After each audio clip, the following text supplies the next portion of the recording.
ভাগৱত নামৰ উত্তম গ্ৰন্থই সিদ্ধান্ত দিছে, ধন্য ধন্য কলিকাল, ধন্য নৰতনু ভাল, ধন্য ধন্য ভাৰত বৰিষে।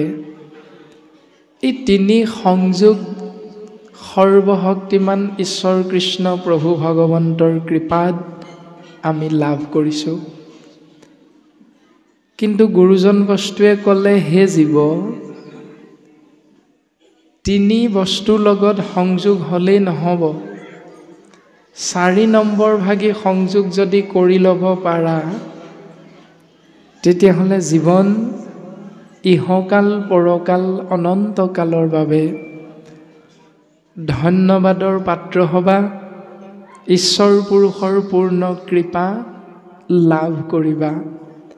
এই 4 নম্বৰ সংযোগ ভাগি কি?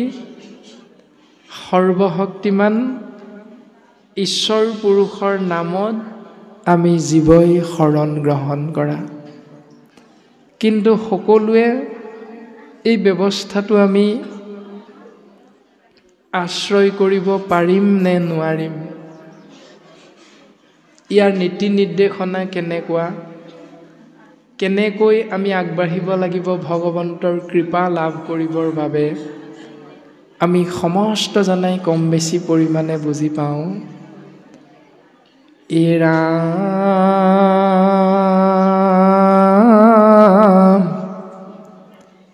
শুনা সভা সদ পদ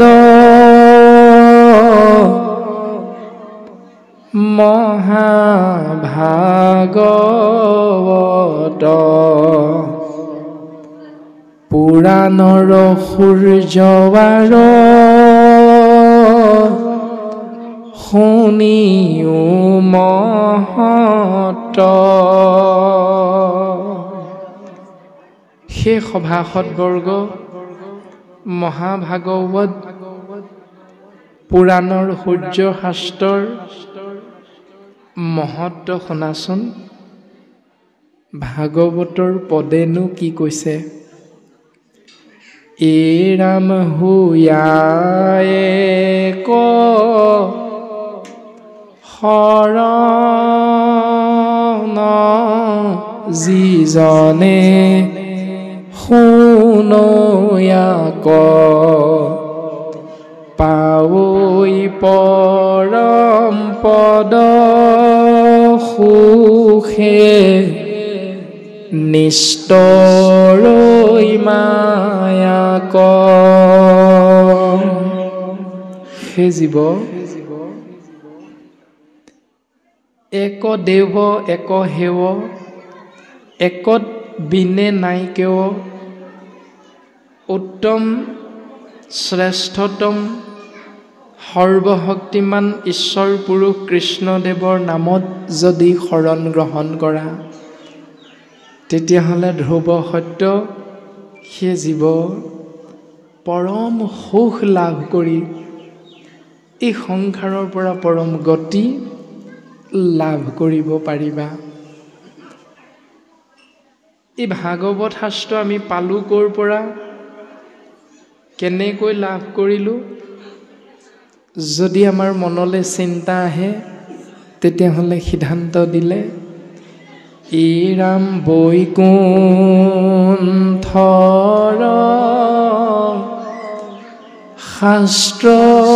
শাস্ত্ৰয়ানি পৰম উৎসুকে, সংসাৰিক কৃপা কৰি প্ৰচাৰিলা সুকে। শুকগুৰুৱে সংসাৰী জীৱক পৰিত্ৰাণ দিবৰ বাবে পিতৃ কৃষ্ণ দ্বৈপায়ন বেদব্যাসৰ পৰা লাভ কৰা কৃষ্ণ নাম মহাভাগৱত কথা অভিশপ্ত পৰীক্ষিত ৰাজাৰ আগত কৃপা কৰি পৰীক্ষিত ৰাজাক মুক্তি প্ৰদান কৰিলে কৃষ্ণ নাম বস্তু আশ্ৰয় কৰোৱাই। আৰু আমিও যিহেতু সমস্ত জনা সাংসাৰিক জীৱ, সেইকাৰণে আমি সংসাৰী জীৱই যদি ভাগৱতৰ এই সিদ্ধান্ত শিৰোগত কৰি নিজৰ জীৱন আগবঢ়াই নিব পাৰোঁ, তেতিয়াহ'লে আমিও সমস্ত জনাৰে জীৱন ধন্য হৈ যাব। সিদ্ধান্ত দিলে সংসাৰী জীৱৰ প্ৰতি কৃপা কৰি শোকগুৰুৱে প্ৰকাশ কৰা এই ভাগৱত শাস্ত্ৰ আমি কেনেকৈ শ্ৰৱণ কৰিম? ৰাম জানিয়ে কচিতে নিতে শুনা কৃষ্ণ কথা, ইহে ন মনুষ্য জন্ম নকৰিও বৃথা। হে জীৱশ্ৰেষ্ঠ মনুষ্য, এই ওপৰত কৈ অহা কথাখিনি জানি বুজি লৈ কেৱল এক কৃষ্ণদেৱৰ চৰণত কায় বাক্য মন চিত সুদৃঢ় বিশ্বাসে শৰণ গ্ৰহণ কৰা, আৰু তেতিয়াই ভগৱন্ত পুৰুষৰ কৃপা লাভ কৰি পৰম কল্যাণ সাধন হ'ব, সাধিত হ'ব। কিয়নো আমাৰ জীৱনটো কোন মুহূৰ্তত পৰিসমাপ্তি ঘটিব আমি কোনেও নাজানো। সেইকাৰণে সেই জীৱ এই বুলি কৈ গুৰুজন বস্তুৱে আমি সমস্ত জনাৰ প্ৰতি উপদেশ দিছে, বিজুলি চমক যেন জীৱন অথিৰ, কৈতকেতি ক্ষণে পৰে ইহেন শৰীৰ।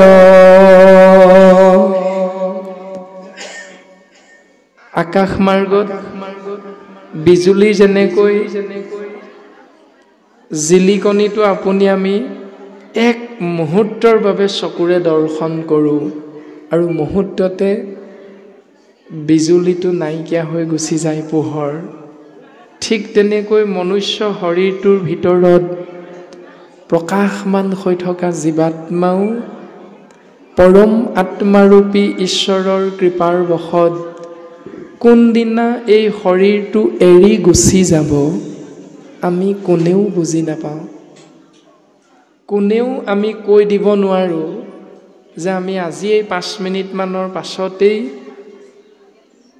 মৃত্যু হ'ম, এই শৰীৰৰ পৰা জীৱ ব্ৰহ্ম ওলাই যাব, কালিলৈ ওলাই যাব, এসপ্তাহৰ পাছত হ'ব, এমাহৰ পাছত হ'ব, 1 বছৰৰ পাছত হ'ব মৃত্যু। আমি কোনেও বুজি নাপাওঁ। সেইকাৰণে গুৰুজন বস্তুৱে আমাক উপদেশ দিছে, সেই জীৱ কৈতকেতি ক্ষণে পৰে ইহেন শৰীৰ। এই শৰীৰটো কোনদিনা কেনেকৈ আমি এৰি থৈ জীৱ ব্ৰহ্ম ওলাই গুচি যাব আমি যিহেতু কোনেও নাজানো, সেইকাৰণে সেই জীৱ শাস্ত্ৰসন্মত চিন্তাধাৰাৰ মাধ্যমেৰে জীৱন আগবঢ়াই নিবলৈ চেষ্টা কৰা। আৰু শাস্ত্ৰই আমাক সিদ্ধান্ত দিলে এনেকৈ, প্ৰাণবন্ধু কৃষ্ণ চৰণে দিয়াচিত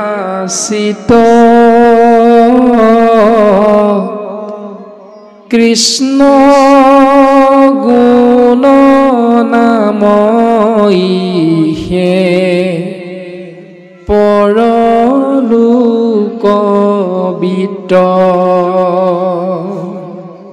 হে জীৱ, তোমৰা সব সমস্ত জনাৰে প্ৰাণ বন্ধু হ'ল পৰম আত্মাৰূপী কৃষ্ণ তত্ত্ব। গতিকে সেইজনাৰ চৰণ কমলত নিজৰ মন অৰ্পণ কৰা, কায় অৰ্পণ কৰা, চিত্ত অৰ্পণ কৰা, বাক্য অৰ্পণ কৰা, সমস্ত সুদৃঢ় বিশ্বাসে সহিতে যদি এনেকৈ জীৱন আগবঢ়াই নিব পাৰা, ধ্ৰুৱ সত্য ইহকাল পৰকাল অনন্ত কালৰ বাবে তুমি ঈশ্বৰৰ পূৰ্ণ কৃপা লাভ কৰিব পাৰিবা। গতিকে সেই জীৱন জানি হৰি ভকতিত তেজিও আলাস আউৰ কি মনুষ্য শুইবা এৰাইতো আস। জানি বুজি লৈ সেইজন নিৰ্গুণ নিৰাকাৰ সৰ্বশক্তিমান কৃষ্ণ তত্ত্বৰ চৰণ কমললৈ যাবলৈ চেষ্টা কৰা।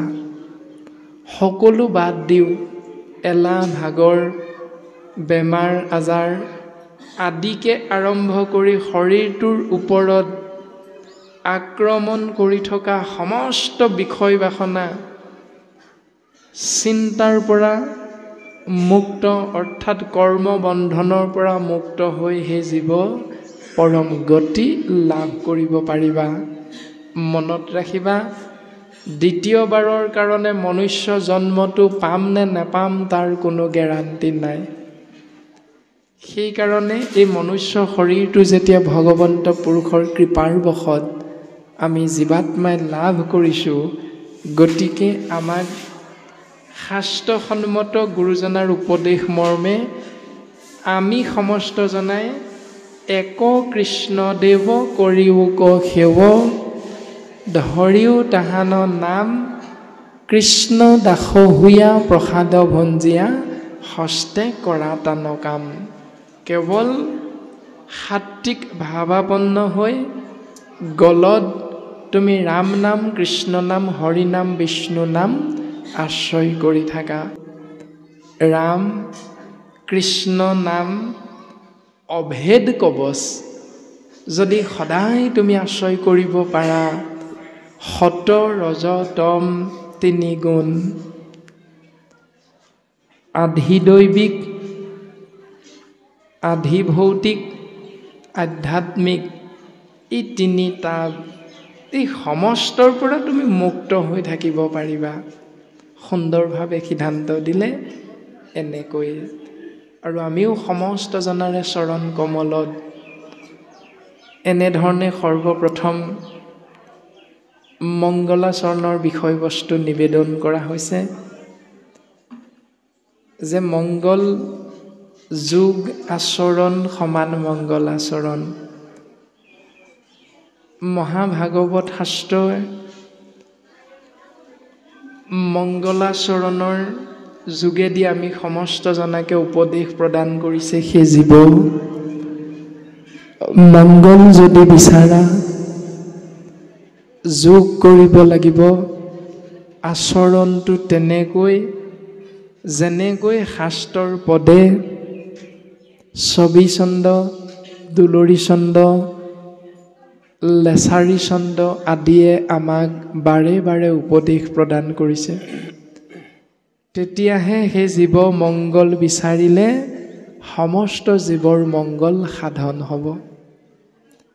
এইখিনিতে আমি জানি থোৱাটো ভাল যে ভাগৱত দৰ্শন সমাজকেন্দ্ৰিক নহয়, ভাগৱত দৰ্শন ব্যক্তিকেন্দ্ৰিক নহয়। ভাগৱত দৰ্শন হ'ল জীৱ আত্মাক পৰম আত্মাৰূপী প্ৰভু ভগৱন্তৰ লগত সংযোগ স্থাপন কৰি দিয়া হ'ল ভাগৱত দৰ্শন। তাৰ কাৰণে মাধৱ গুৰুজনে আমাক সিদ্ধান্ত দিলে 18 অধ্যায় ঘোষা গীতা শাস্ত্ৰৰ সমস্তখিনি কথা 1000 এজোকা ঘোষাৰ যি হাজাৰী ঘোষা, এই ঘোষা শাস্ত্ৰত নিবন্ধিত কৰি এজোকা ঘোষাই সিদ্ধান্তটো দিলে, ভগৱন্ত ভক্তিযুক্ত পুৰুষৰ আত্মবোধ মাধৱৰ প্ৰসাদে মিলয়, কৃষ্ণৰ কৃপাত যেবে গুচয় সংসাৰ ভয়, এহি মানে গীতাৰ নিৰ্ণয়, ৰামেহি মানে গীতাৰ নিৰ্ণয়।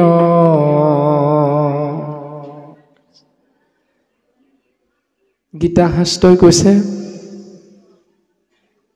যে হে জীৱ, ভগৱন্তৰ কৃপা যদি বিচাৰা, অৰ্থাৎ নিজৰ যদি মংগল বিচাৰা, তেতিয়াহ'লে ভক্তিক কায় বাক্য মন চিতৰ লগত যোগ কৰি লোৱা। এই চাৰি বস্তুৰ পৰা ভক্তি বিয়োগ যদি কৰা, মংগল কিন্তু নহ'ব। যদি ভক্তি যোগ কৰা, তেতিয়াহ'লে মংগল নিশ্চিত। পুৰুষ মানে হ'ল জীৱ ব্ৰহ্ম, সেই জীৱ আত্মবোধ মানে হ'ল জ্ঞান। নিজক বিশ্লেষণ কৰা যে প্ৰকৃততে জীৱ ব্ৰহ্ম শৰীৰটোত সোমাবলৈ আহিলোঁ ক'ৰ পৰা, আৰু এই শৰীৰটো এৰি জীৱনো যাবগৈ ক'লৈ। এতিয়া আমাক কোনোবাই যদি সোধে স্বাভাৱিকতে, বোলে শইকীয়া, দত্ত, গগৈ, এই তোমালোকৰনো ঘৰ ক'ত?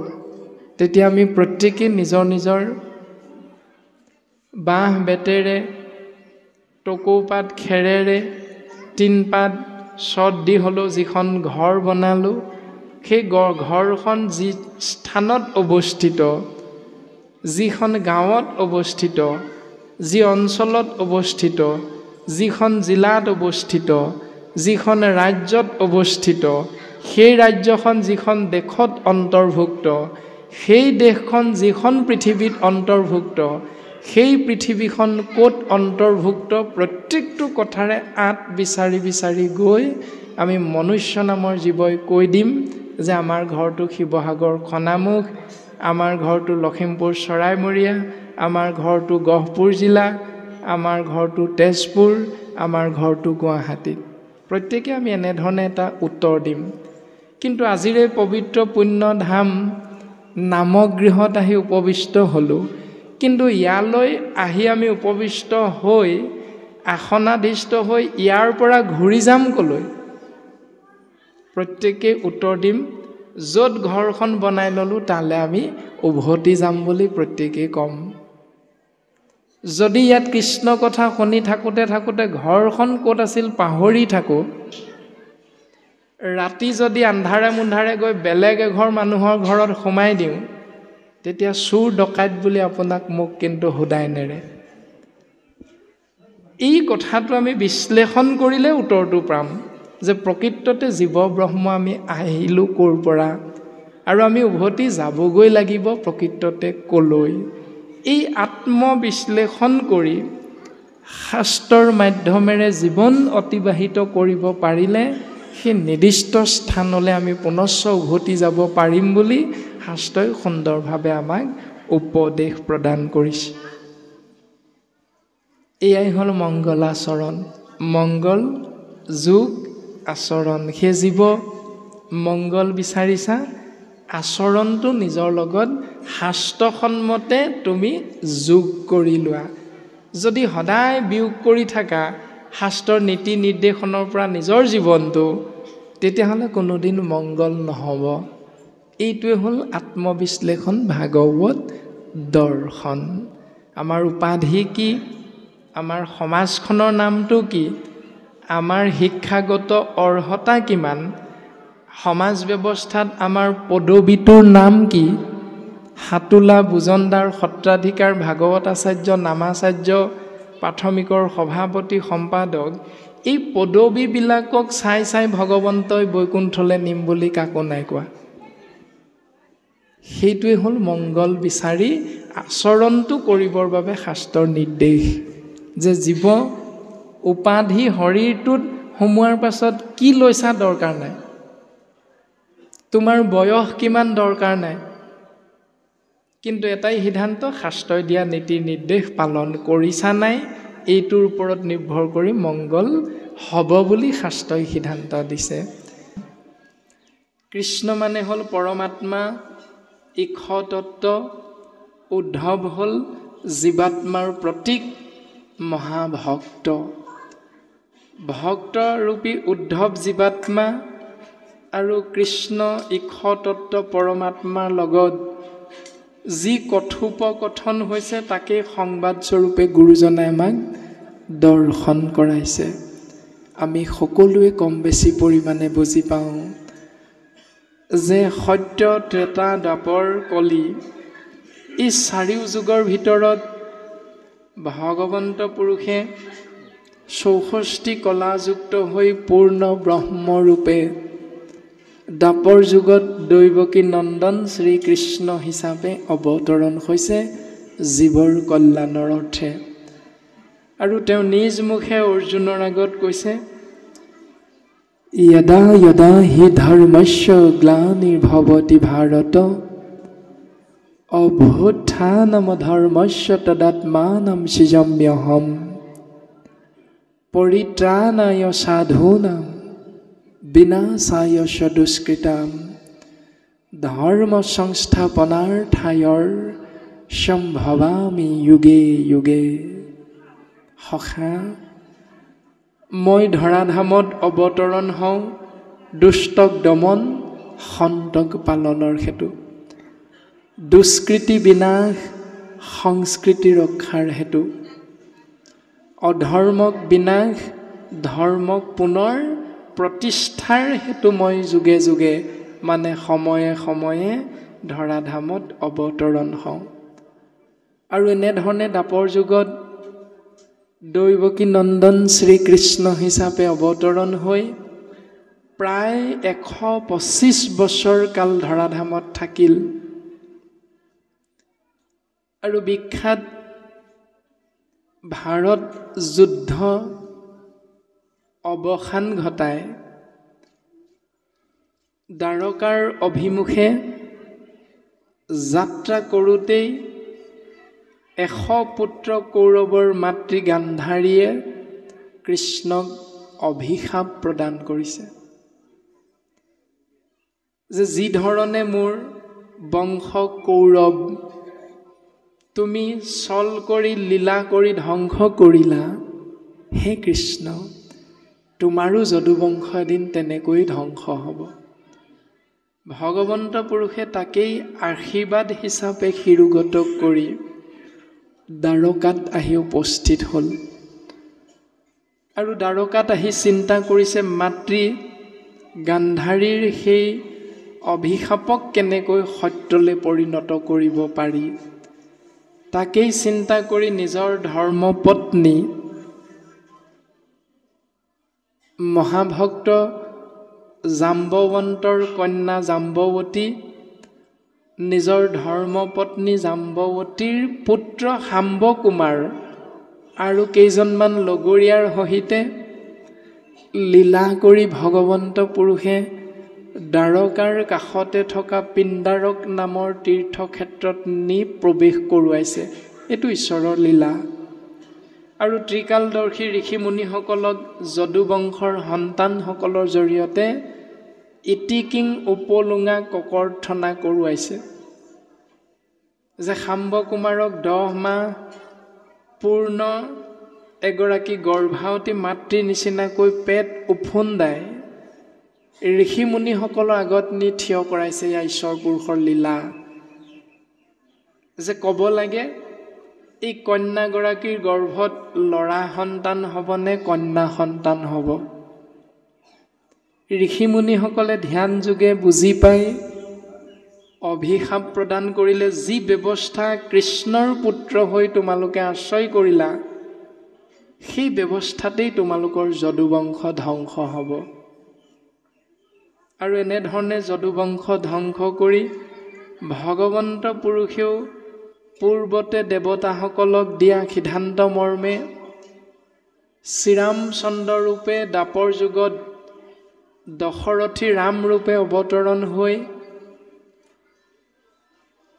লংকাৰ ৰাৱণে ধৰ্মপত্নী সীতাক হৰণ কৰি নিওঁতে শ্ৰীৰামচন্দ্ৰই নিজৰ ধৰ্মপত্নী সীতাক উদ্ধাৰৰ বাবে যাওঁতে মহাভক্ত হনুমন্ত সহিতে সুগ্ৰীৱক লগ পালে আৰু সুগ্ৰীৱৰ সৈতে মিত্ৰতা স্থাপন হ'ল। সুগ্ৰীৱৰ শত্ৰু হিচাপে ভাতৃ বালিক বধ কৰিলে আৰু বালিক বধ কৰাৰ পাছত বালিৰ পুত্ৰ অংগদে শ্ৰীৰামচন্দ্ৰৰ চৰণ কমলত সেৱা নিবেদন কৰিছে। প্ৰভু, পুত্ৰ হিচাপে পিতৃ সন্তাৰ প্ৰতিশোধ ল'ব বিচাৰোঁ। যদিও তুমি জগতৰ ঈশ্বৰ, তোমাক হত্যা কৰিব পৰা নাযাব, তোমাৰ ওপৰত প্ৰতিশোধ ল'ব পৰা নাযাব, তথাপিতো প্ৰভু মনুষ্য হিচাপে এই সংসাৰৰ এটি জীৱ হিচাপে আমি পিতৃৰ ওপৰত যি অন্যায় হৈছে সেই প্ৰতিশোধ আমি পুত্ৰ হিচাপে পালন কৰিব বিচাৰোঁ, তুমি আজ্ঞা কৰা প্ৰভু। তেতিয়া ভগৱন্ত ৰামচন্দ্ৰই সিদ্ধান্ত দিলে এই জন্মত নহ'ব, দ্বাপৰ যুগত মই দৈৱকী নন্দন হিচাপে অৱতৰণ হ'ম আৰু বৈকুণ্ঠ প্ৰয়াণৰ প্ৰাক মুহূৰ্তত তুমি মোক হৰবিদ্ধ কৰিবা আৰু তুমি জন্ম ল'বা ব্যাধ ৰূপে। আৰু ব্যাধ ৰূপে জন্ম লৈ শাম্ব কুমাৰৰ গৰ্ভত গৰ্ভাৱতী মাতৃ সজাই লৈ যাওঁতে যি শিল পেটত বান্ধি লৈছিল সেই শিল অভিশাপত মুখললৈ ৰূপান্তৰিত হৈছিল আৰু সেই মুখলৰ অকণমান যি অৱশিষ্ট থাকিছিল সেই অৱশিষ্ট সাগৰত দলিয়াই পেলাওঁতে যদুবংশৰ যদুবীৰসকলে তাকেই এটি মাছে গ্ৰহণ কৰিছিল আহাৰ হিচাপে আৰু সেই মাছটো এজন জালুৱাই ধৰাৰ পাছত মাছৰ পেটত ওলোৱা সেই অৱশিষ্ট লোহা দুখক সেই ব্যাধজনে চিকাৰৰ বাবে নিজৰ ধনুৰ কাঁড়ৰ আগত ৰাখি লৈছিল আৰু সেই কাঁড়ৰ জৰিয়তে ব্যাধে ভগৱন্ত ঈশ্বৰ কৃষ্ণৰ চৰণত বিন্ধিছিল আৰু তাকেই গইনা লৈ ভগৱন্ত পুৰুষে ধৰাধাম এৰি স্বধাম বৈকুণ্ঠলৈ যোৱাৰ প্ৰস্তুতি কৰিলে। আৰু ইয়াৰ উমান পাই মহাভক্ত উদ্ধৱে ভগৱন্তক বিচাৰি বিচাৰি গৈ অৰণ্যৰ মাজত এটি পলি অশ্বত্থ বৃক্ষৰ তলত শয়ন কৰি শৰবিদ্ধ হৈ থকা অৱস্থাত দৰ্শন পাইছে।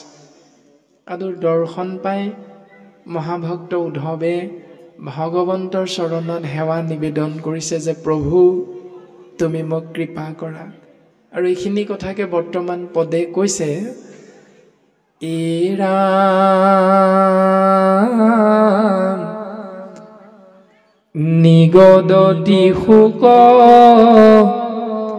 কথা অনন্তৰে শুনা নৃপ পৰীক্ষিত পৰম ভকত উদ্ধৱে বুজিলা কৃষ্ণৰ সবে ইংগিত। সেই ৰাজন পৰীক্ষিত শোকগুৰুৱে কৈছে,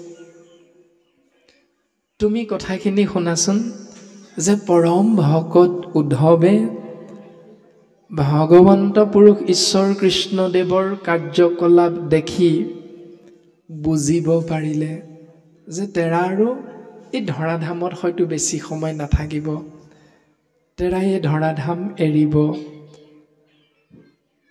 এই বুলি বুজি লৈ উদ্ধৱ মহাভক্তই ভগৱন্তৰ চৰণ কমলত পৰি বাগৰি বাগৰি কান্দিছে, মাথোন কান্দিছে, প্ৰভু মই বুজি পাইছোঁ, দেখি বিমংগল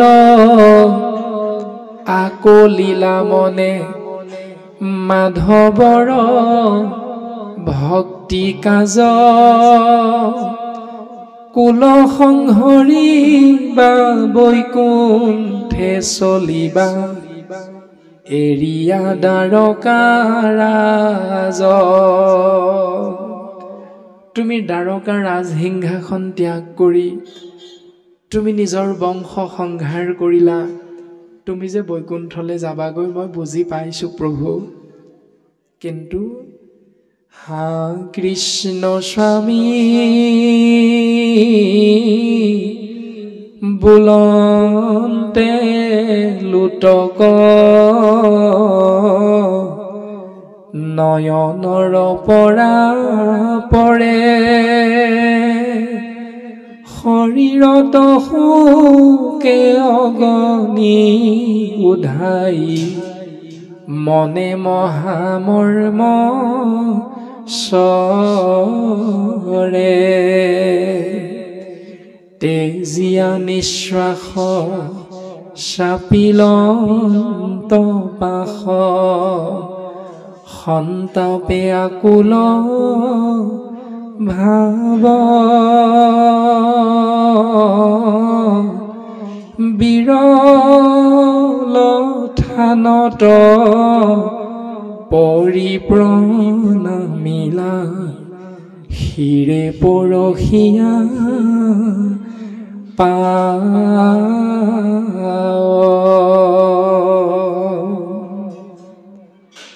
পৰমাত্মা ঈশ্বৰ কৃষ্ণদেৱৰ দুখানি চৰণ কমলত মহাভক্ত উদ্ধৱে নিজৰ শিৰ থৈ কান্দিছে, মাথোন কান্দিছে। প্ৰভু, তোমাৰ বৈকুণ্ঠ প্ৰয়াণ হ'ব, মই কি কৰিম? সেই প্ৰভু, তুমি যদি গুচি যোৱা, তোমাৰ লগতে মোকো লৈ যোৱা। প্ৰভু, মই বুজি পাইছোঁ এই ৰাম বংশক সংহৰি এৰি ভূমি তুমি যাইবা জানিলো আমি ঋষি সাপ বাপ ব্যৰ্থ নকৰিলা সিহেতু জগত স্বামী। তুমি বংশ সংহাৰ কৰিলা, তুমি এই ভূমি এৰিবা, সেইকাৰণে হয়তো প্ৰভু তুমি ঋষি সাপ ব্যৰ্থ নকৰিলা। তোমাৰ আগতনো ঋষিৰ সাপ কিমানকণ সময়? তুমি ঋষিৰ সাপ ব্যৰ্থ কৰিব পাৰিলাহেঁতেন, কিন্তু তুমি ঋষিৰ সাপ ব্যৰ্থ নকৰি তুমি বৈকুণ্ঠ যোৱা প্ৰস্তুতি কৰিলা। মই ইতিমধ্যে বুজিব পাৰিছোঁ। এই বিৰল স্থান বুলি যে কৈ গ'ল, তাৰ মানে সেই স্থানকে বিৰল স্থান বুলি কোৱা হৈছে যি স্থানত কেৱল সত্য শুদ্ধ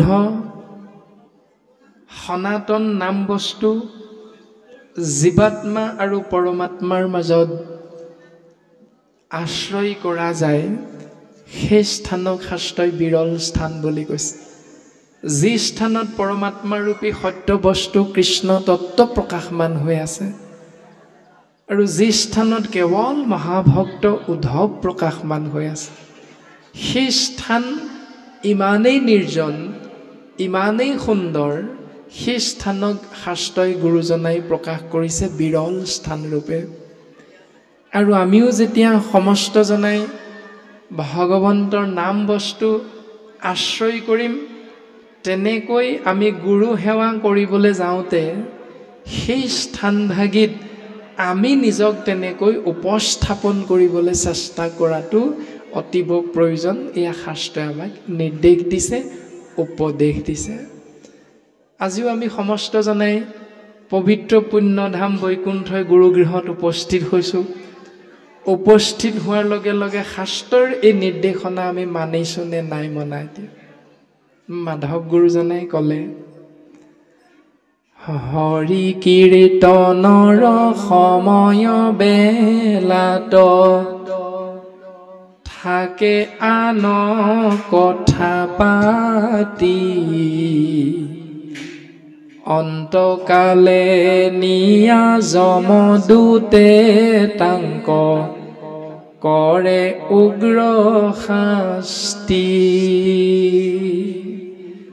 যেতিয়া আমাৰ সদানন্দ বাপজনা ইমান সুন্দৰভাৱে ভাগৱত বস্তু নাম তত্ত্ব পদ্মমুখখনতে প্ৰকাশ কৰিছে আৰু দবা বজাইছে, বৰকাহ বাজিছে, আইসকলে মাংগলিক উৰুলি ধ্বনি প্ৰকাশ কৰিছে, তেতিয়াই আমি সাৱধান হোৱাটো অতিব প্ৰয়োজন যে আমি এই মুহূৰ্তৰ পৰা 5 মিনিট থাকিম, 10 মিনিট থাকিম, 3 ঘণ্টা থাকিম, 10 ঘণ্টা থাকিম, এইটো ডাঙৰ কথা নহয়। যিমানকণ সময় আমি ইয়াত বহি থাকিম সেই সময়কণ অন্তত আমি সাৱধানে থাকিম। যদি কাৰোবাৰ শুনিবলৈ ইচ্ছা নাই, ঘৰত যদি কিবা জঞ্জাল আছে, চাহ অকণ খাই 5 মিনিট থাকি উঠি গ'লেও অপৰাধ নাই। কিন্তু অন্যবিলাকক হুলস্থুল কৰি আন কথা পাতি পাতি নিজকো অধপতনে নিয়াই আনকো তাৰ ভাগিদাৰ কৰিবলৈ যোৱাটো অত্যন্ত অপৰাধ বুলি শাস্ত্ৰই সিদ্ধান্ত দিছে। সেইকাৰণে আমি প্ৰত্যেকেই সাৱধান হোৱাটো ভাল, কাৰণ সাৱধানীৰ মৰণ নাই। আৰু গুৰুজনাই কৈছে বাৰে বাৰে আমাক সাৱধান হৈ শুনিবা। যিমানকণ সময় ধৈৰ্য থাকে, বোলে মই আধা ঘণ্টা বহি থকাৰহে মোৰ শক্তিটো আছে, সেই আধা ঘণ্টাকে বহি মনে মনে পৰিৱেশটো বিনষ্ট নকৰি উঠি গ'লেও একো অপৰাধ নাই, চিন্তা কৰিব নালাগে। এনেধৰণে সেৱা নিবেদন কৰা হৈছে। গুৰুজন বস্তুৱে কৈছে আমি মাত্ৰ সেৱা ভাগিহে নিবেদন কৰা হৈছে। আৰু এনেকৈ বৰ্তমান পদে ক'লে, সেই প্ৰভু